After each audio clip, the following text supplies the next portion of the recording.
while I was looking into curvature math and looking into stuff like this, I came across an interesting word problem, which, ironically enough, absolutely nullifies the entire Ball Earth thesis. And it does so using their math. Check this out. All right. This is a website called mathcentral.euregina.ca. I'm not sure if I pronounced that right, but whatever. Anyway, you see the URL here. So they're talking about how can I find the curvature per mile of the Earth's surface, and they give an answer right here. And they say after you do all the long form math, it ends up being 7.98 inches, or like we said, everybody's just kind of rounding it up to 8 inches per mile. All right, but then it says look at our response to Shirley to see what happens after the first mile. So you click on this, and there's an interesting question posed here at the top. There are two 6-foot men. What would the distance be between them before one could not be seen because of the curvature of the Earth? And this is apparently this person, Shirley, had a grandson who was stationed in Baghdad, Iraq, who was asking the question. And he goes to explain, it's 8 inches per mile, blah, blah, blah, but it's not, 6 feet is 72 inches. So 8 times 9 would be 72. So you might be thinking, well, it's 9 miles. The dude would have to be 9 miles away for a 6-foot person to be obscured at 8 inches per mile. Well, no, it's not a slant. It's a curved. It's a ball. So you can't just multiply 8 times the miles. And when they go through all the Pythagorean theorem and blah blah blah blah blah, you end up with 3 miles as your answer. Okay, so at 3 miles now, and we'll go back to our chart here. Assuming your eye level is at the ground, 3 miles, 6 foot is obscured. Now this is what's interesting, and I'll create a little animation here for you to be able to visualize what I'm thinking here. And I'll let you think this through with me. Okay, let's just imagine our world as a beach ball. All right, the lines of the ball clearly point out what so many in the Ball Earth camp are blatantly ignoring. A ball, by its very nature, demands that its surface immediately begins to curve downward and away from any point on it. So if we imagine Poser James here, I'm using a software called Poser, let's call him PJ for short. If we imagine him standing on the beach ball, the problem becomes immediately apparent.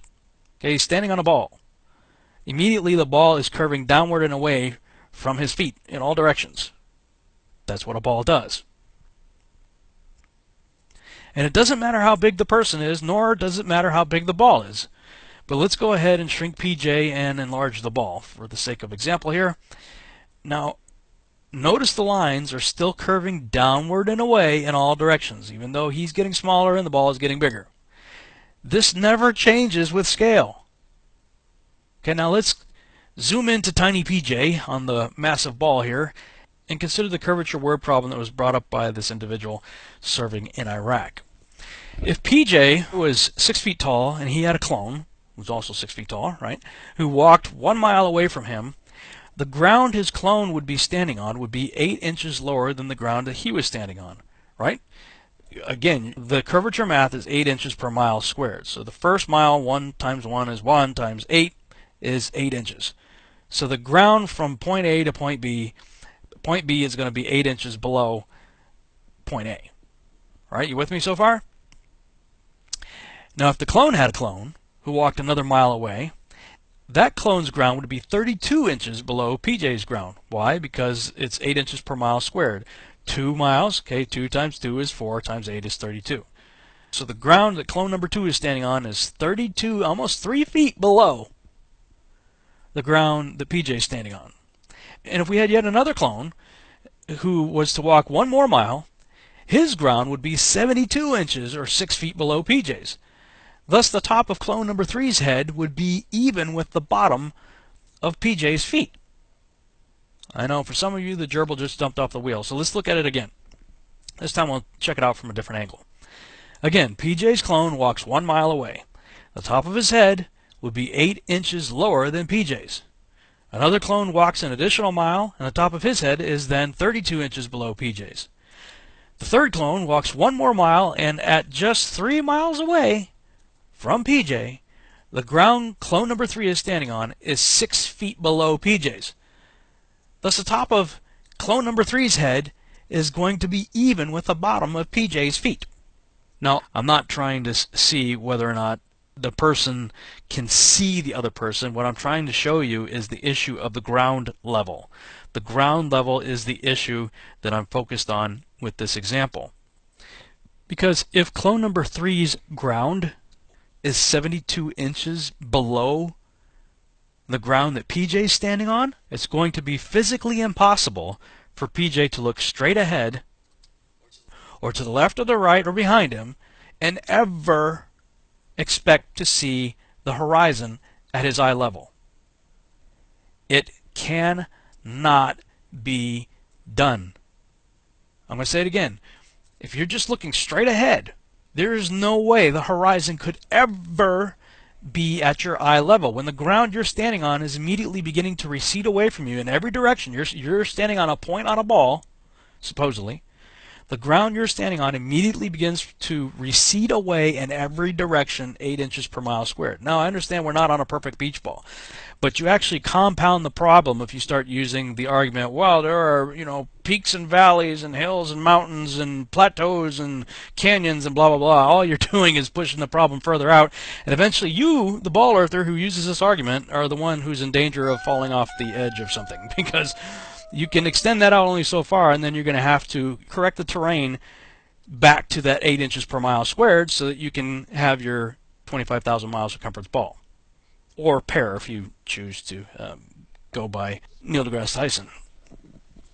But for this math to be true, and it has to be in order to maintain the 25,000 mile circumference, no person could ever look straight ahead and expect to see the horizon at his eye level. But still, this is what we have to put up with. The most important thing to understand is that the horizon is flat. That's right. From our vantage point, even from a high mountain or an airplane, the horizon is flat. Flat earthers, and also many globalists, for lack of a better term, seem to think that the horizon should look curved to us. That's flat wrong. And I think this is the single biggest reason there even is a flat earth community, the biggest source of confusion. You are expecting to see a curve where there is none to be seen. You are looking for the wrong thing. To picture what I mean, look at this orange. If I take a thin slice of it, I get a round disc.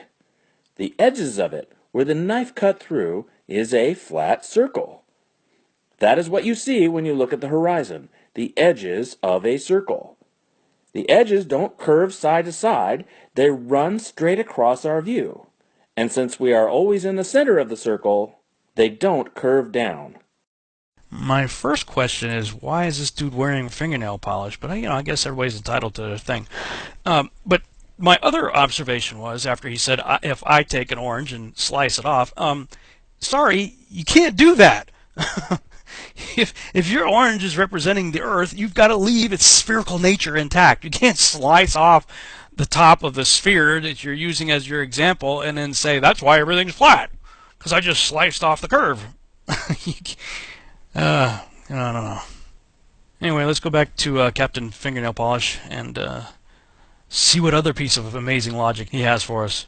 When you can see the horizon in all directions, it is the same distance away in all directions. So when you spin around, it looks exactly like a straight line and comes back around to join itself. Think about that. If it were curved down, it would not come back around and join itself at the same level. Exactly. If it were curved, it would be dropping off 8 inches per mile squared from every point upon which you are standing. That is inescapable ball earth math. Wow. But, okay, to be fair, I do understand what Captain Fingernail Polish is saying here. This is a typical argument that I've heard lots of times, actually. Ball earthers will claim that just like the blue circle at the top of the beach ball here, that's the visible horizon. So from whatever point you're standing on, and you're looking out toward the horizon, in 360 degrees, that line is going to be the same. It's always going to be right there. But as I'm showing you, That only works if you're looking down. I don't care how big the ball is. I don't care how big you are. I don't care how small you are compared to the ball. If you're standing on the ball, the point at which you are standing, from that point outward, is receding downward at an exponential rate. Downward. Which means you can never look out to this mystical circle out in front of you at eye level. It cannot be. It can't happen. So this whole idea right here, while in principle it sounds good, looks good, but it's a myth. It does not exist in the observable, testable, and repeatable example of reality.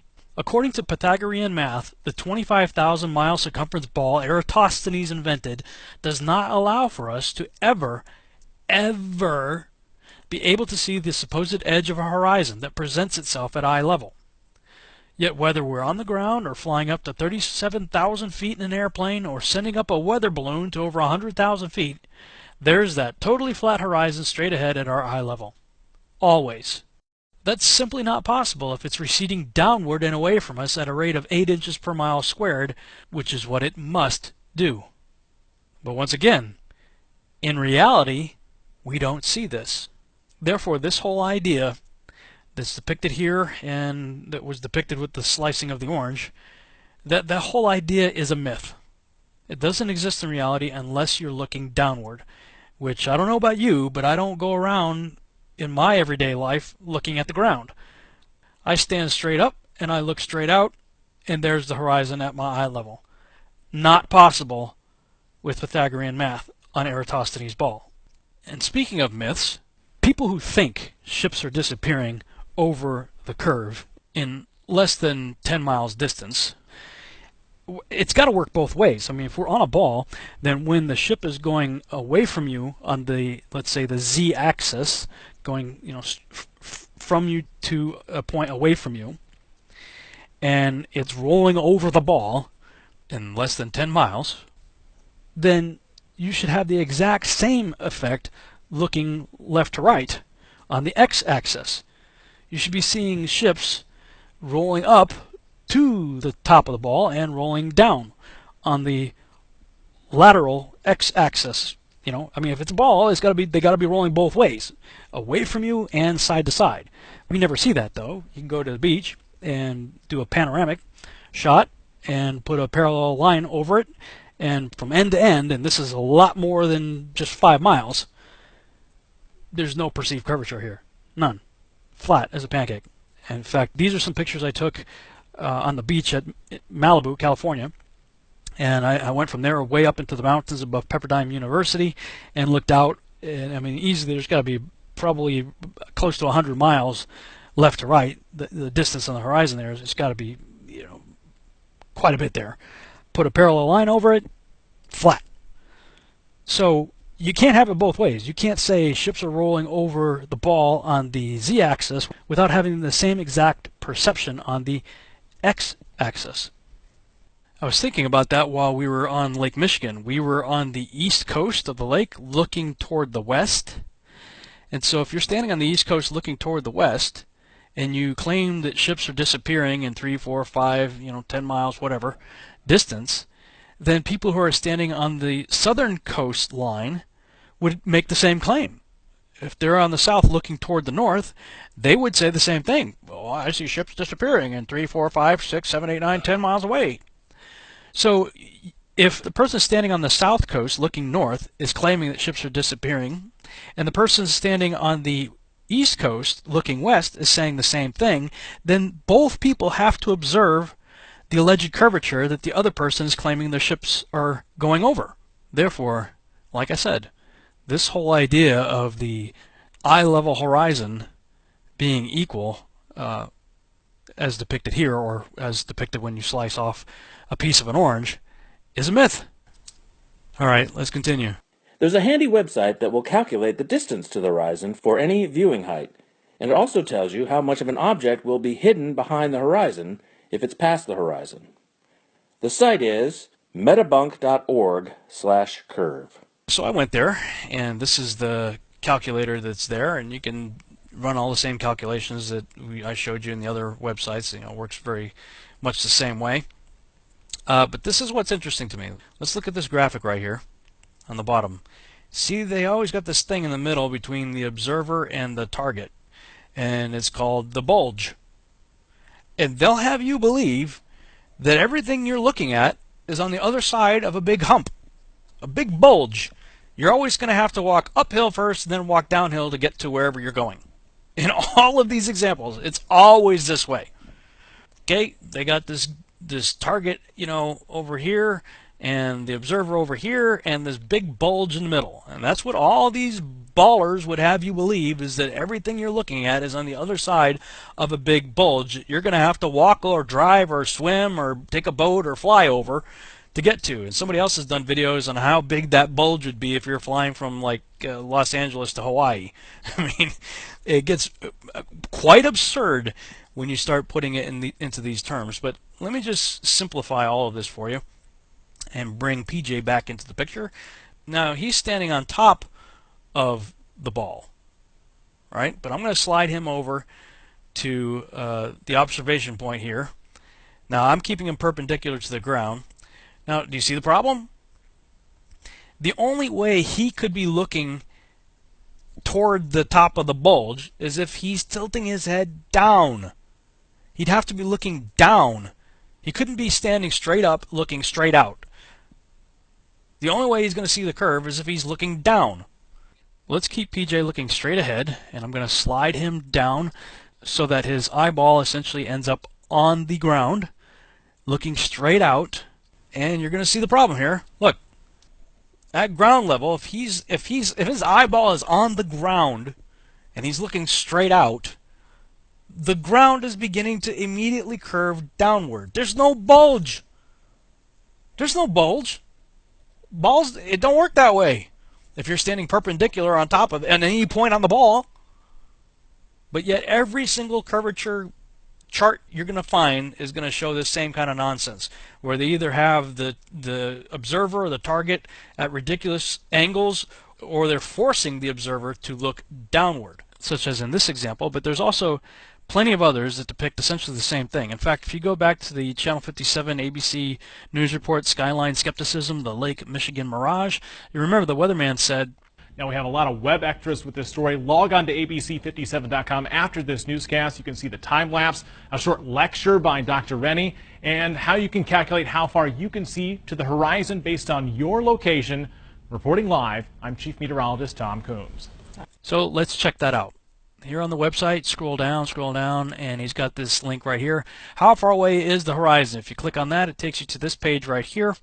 From Discover magazine, I guess. How far away is the horizon from Bad Astronomy? That's properly labeled, I think. Bad Astronomy. It could also be Bad Geometry. So they've got this picture right here, to help you figure out the Earth's curvature. You got your little man here, in this case standing perpendicular to the ground, but he's looking down. He's not looking straight out. He's looking down. They always depict it that way. In fact, if we go to this other one here, Earth Curve Calculator, a lot of people like to use this one. This is the way it looks today. But I'm going to tell you that's not the way it has always looked. They've got the H0 or the observer here and the target perpendicular with the ground. But this is a recent change to the website. This is the way they used to depict it. They used to have H0 and H1 straight up and down, instead of perpendicular with the green line representing the globe. Here's a meme I created back on January 16th, and I posted it on Facebook. You see the problem here? Look at this graphic. Look at the way they have H0 and H1. See the angles? See the problem? That would mean that the person on H1 and the target are leaning inward, which means they're not standing perpendicular to the ground. They're leaning inward. I posted this meme on Facebook, and as I was making this video and getting ready to use this example right here, guess what? Okay, I posted this January 16th, and here it is February 2nd, and I go to this website and it's changed. So just to prove that they did this, somebody must have showed them the meme or saw something that either myself or somebody else was pointing out to mock this graphic. So they changed it. And here's the proof. You go back to the Wayback Machine, go back to October of last year, and what do you know? There's the original one that was just a few months ago that they changed because they know that we're on to their game here. They know that what they're putting out is crap, but at least they're consistent. They're doing the same thing everybody else is doing. So let's go back to this other one from Metabunk. Now I'm going to enlarge this graphic and orient it so that PJ is standing straight up and down again, and lower him so that he's within the observer square. Now this is what they're saying. This is the observer looking toward the horizon. But unlike their example here, where they're forcing the observer to look downward toward the horizon, my observer is in their little square looking straight out. And from the feet of my observer, the ground is curving downward, just like it would do in real life if we're standing on a ball. For those of you who are interested in doing so, here's a simple test, and it doesn't require that you be a Freemason, a Luciferian, a Nazi, an occultist, or an atheist. You don't even need to have a college education or a lot of money. What you need to do is get a long pole that would facilitate putting something up to your eye level. In this case, I've got like a 4x4 with a plank of wood on top of it. Make sure the vertical post is vertically level, and make sure the horizontal plate on top of it is also level. And then go get some paper towels. Use the paper towel tube. You can even keep the paper towels on it if you want to. But if you have just an empty paper towel tube, you can set tape to the top of it, and then stand behind it such that your eyeball is looking right through it. And then just look straight ahead through this forced experiment right here that keeps everything looking straight. And I would suggest you do this at a beach somewhere so you don't have to deal with the topography of the land. You're going to know that there aren't any peaks and valleys, mountains and canyons or whatever on the ocean. You're going to have a straight flat horizon. And if you do this, you're going to see the horizon is going to be right there. It's going to be right as you're looking through that tiny little field of view, through that paper towel tube, you're going to see the horizon is going to be at eye level. And yet we've just shown you that that is physically impossible. That cannot happen. The ground has to be dropping away from you, receding downward in every direction from the point at which you're standing. That's the way it works on a ball. That's the way the ball earth math works. According to Pythagoras and according to the spherical model invented by Eratosthenes, who calculated our circumference to within about 5% of its currently accepted circumference of 25,000 miles by looking at the sun in a well and the shadow of a phallic symbol. So as you can see, this produces an extremely interesting problem for the ballers. And frankly, it means that Pythagoras and Eratosthenes just handed a trump card to the flat earthers. And pardon the pun, but there's simply no way around this problem. Indeed, if the squares of a chessboard are 1 mile across, all it takes is 3 moves for any flat earther to quickly put a ball earther into checkmate. Thanks so much for watching. I hope you enjoyed this video presentation. If you did, please subscribe to my YouTube channel, like the video, and share it on your favorite social media sites. There's a lot more to come, so stay tuned and we'll see you back next time.